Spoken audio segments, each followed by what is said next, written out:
The man's words about the coming pale sun turned into a self-fulfilling prophecy. The heat effectively dulled the weary senses of the travelers, who occasionally stumbled over their own feet. Salty sweat left white, faint traces on their faces as it dried in the scorching heat.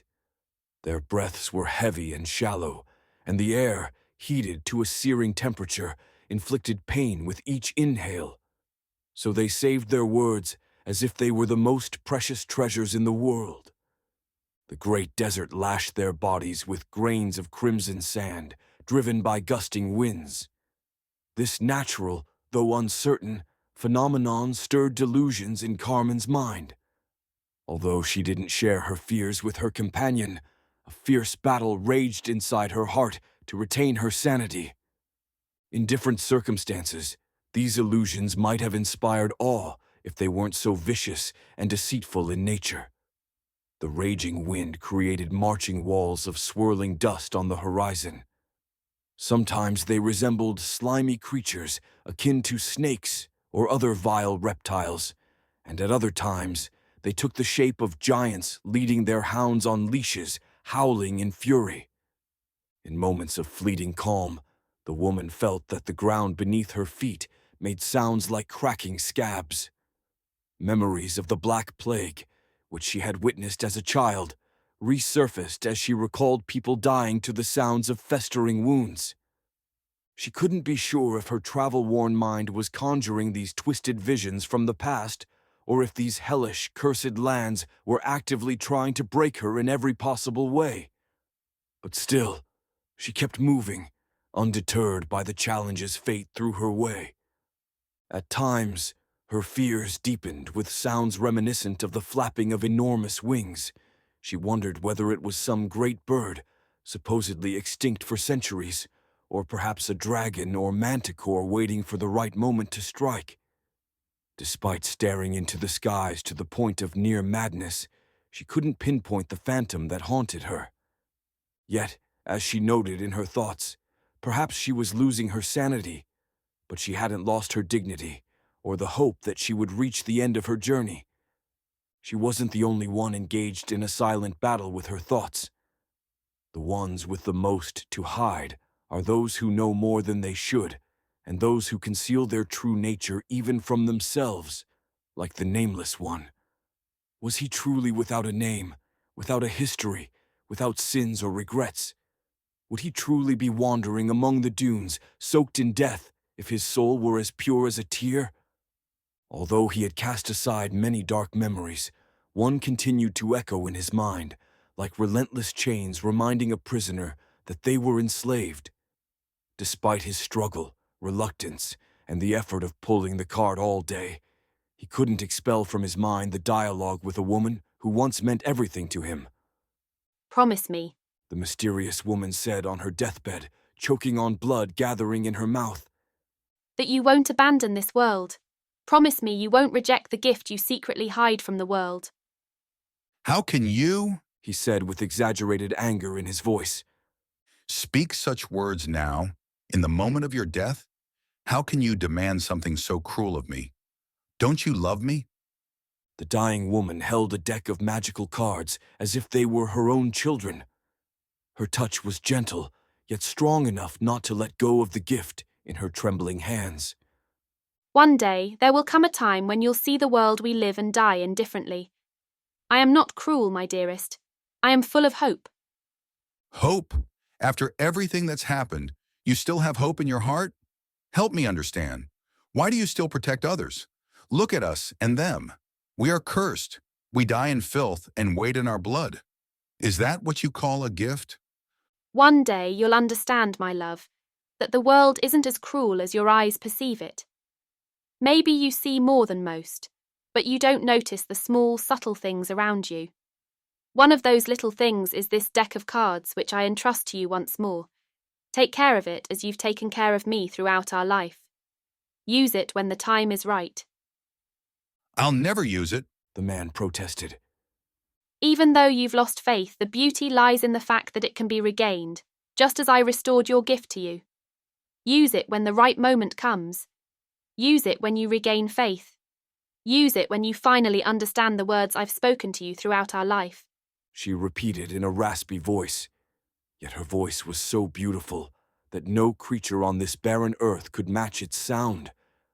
The man could have become lost in those memories for much longer if it weren't for the relentless nature of the desert, which allowed no respite. The vile wind ripped the buttons from his coat, lifting it into the air, and along with it went the deck of cards, unique and priceless, that he had carefully hidden. The nameless one didn't even notice he'd lost his most precious treasure as he struggled to pull the cart forward, sweat streaming from his forehead and shoulders, his breath labored. This time, it wasn't he who spotted the loss. It was Carmen, barely standing, who saw the coal-black deck fall from his coat and land right next to her feet. From her perspective, it looked like a magical spectacle, with a black point suddenly appearing against the swirling sand. She was surprised that her companion had a second deck of cards. She was convinced it was another one, as when she picked it up and examined it, she noticed that this specific deck had never been opened. The plastic wrap around the box was still intact. Why? Why do you have two decks? She wondered, glancing at the dark silhouette moving through the raging wind. She had never held an artifact before, so for a moment she was both fascinated and terrified. She felt an unknown force pulsating with energy under her skin, seeping into her body and spreading within, bringing a strange, deceptive comfort.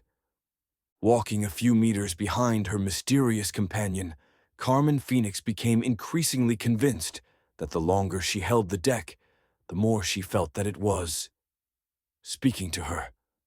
It was irrational, perhaps even foolish, since a deck couldn't have a voice.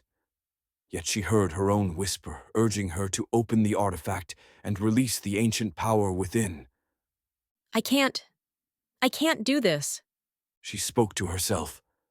But I should. I feel it in my bones. Yet, it doesn't belong to me.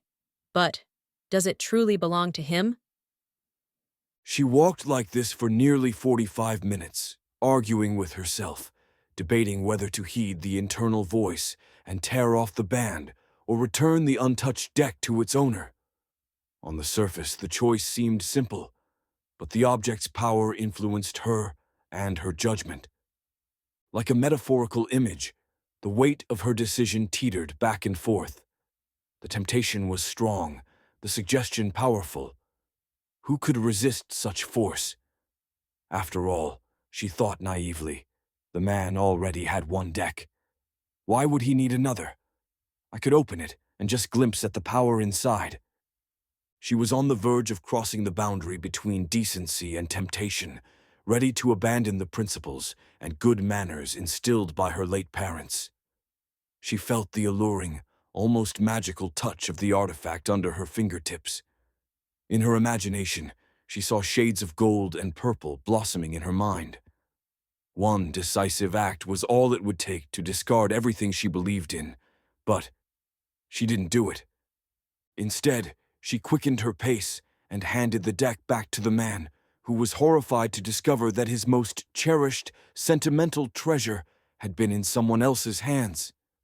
The nameless one snatched his second deck with lightning speed and inspected it closely, stunned that she hadn't opened the cards. He was astonished that she had returned them without a word. Now he couldn't find the words to thank her. Seeing his confusion, Carmen patted his weary shoulder and, taking advantage of the moment, switched places with him. Now she was the one pulling the cart, leaving the man in silence as he stood there, dumbfounded, staring after her. He needed a moment to himself. She was sure of it. Someone still can surprise me after all. He said emotionlessly, then quickly caught up to her. Together, they pulled the heavy cart filled with dirty water, food, and vaccines they needed to take again when they stopped for another rest in the evening. The temperature plummeted sharply late in the evening, as if winter sought to claim more human lives. The fierce wind howled around their camp, bringing snow and frost. The campfire that was supposed to provide warmth kept going out, losing the battle against the cold. The two people, left at the mercy of the elements, had to take refuge under the cart, covered with every hide they possessed. Even so, it still wasn't enough. Why did you do it? The man asked, looking directly into Carmen's eyes. They lay close together, separated only by layers of blankets. While the cart creaked and cracked under the onslaught of the wind, they had the sense that the structure would soon shatter into pieces. Sorry, I don't understand. She replied, surprised by his question. At that moment, when they faced the threat of freezing to death, she wondered why he was asking about this. You gave me back my deck of cards. Why? It's not mine. Didn't you feel the temptation? Yes, I did. No one in the whole world is free from bad thoughts, and holding your echo, I've never felt such curiosity and desire to keep something. It was a strange feeling. But you didn't do it. Maybe Adam Phoenix wasn't the best preacher or archaeologist, as people say in the capital, but he was a good father. He taught me that. He always said he wasn't searching for proof of gods or ancient civilizations to possess their knowledge and treasures, but to show their existence to the world. He wanted the world to believe again.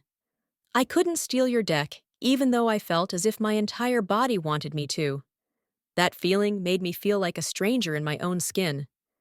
I guess I haven't thanked you yet. You can thank me by telling me why this artifact is so special. Why do you think it's special? That feeling I experienced when holding it was Incredible? Believe me, it's nothing extraordinary. Every artifact is like a drug. Once used, it makes you its slave. There's a reason why those who lost their divine echoes went insane, or in the worst cases, died. I've heard about that. People in the heart of the empire call it the divine disease or the divine curse. There's something to that. An echo feeds on the essence of our lives while simultaneously giving us a part of its power. It's an exchange. You give something of yourself, and it gives a part of itself. We both lose something. Precisely, that's one way to put it. Is that why you don't use the second artifact? The man pondered her question. He felt that he should say more than he intended. He hadn't expected that this woman would make him want to open up. He was supposed to be her savior, cold and sophisticated, yet her demeanor intrigued him. But he couldn't do it. He couldn't open up to her. He didn't trust other people, and sometimes he didn't even trust himself. So why should he trust her? He still remembered the last moments he had spent with his beloved. It was then, when he opened up, that the world betrayed him. The wheels of fate turned against him, leaving him alone and without purpose. He had wandered across the empire, unable even to recall how many years had passed since that tragic day that changed him forever. Instead, his mind vividly recalled memories of every visit to those damned places in this sick country. He remembered the dirty streets and morally broken citizens of the capital, buried under a heavy layer of black clouds rising from massive chimneys.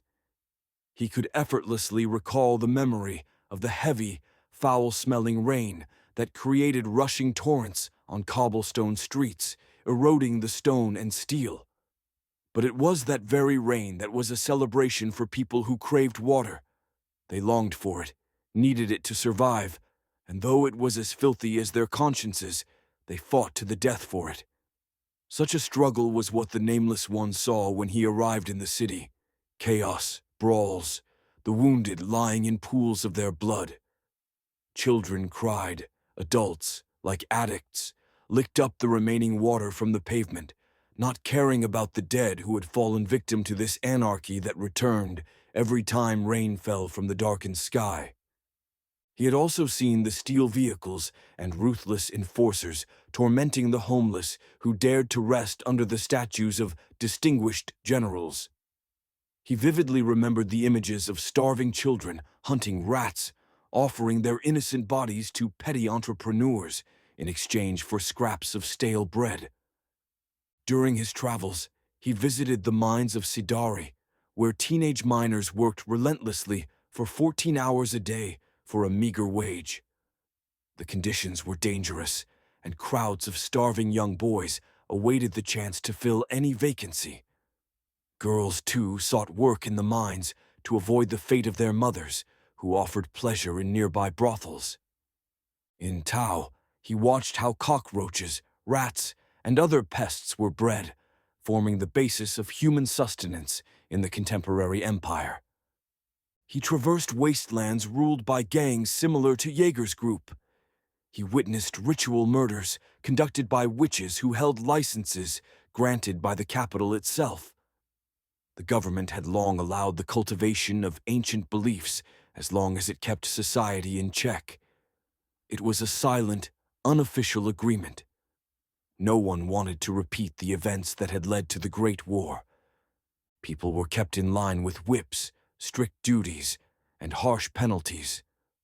No city, town, or village was free from pathology, poverty, and exploitation.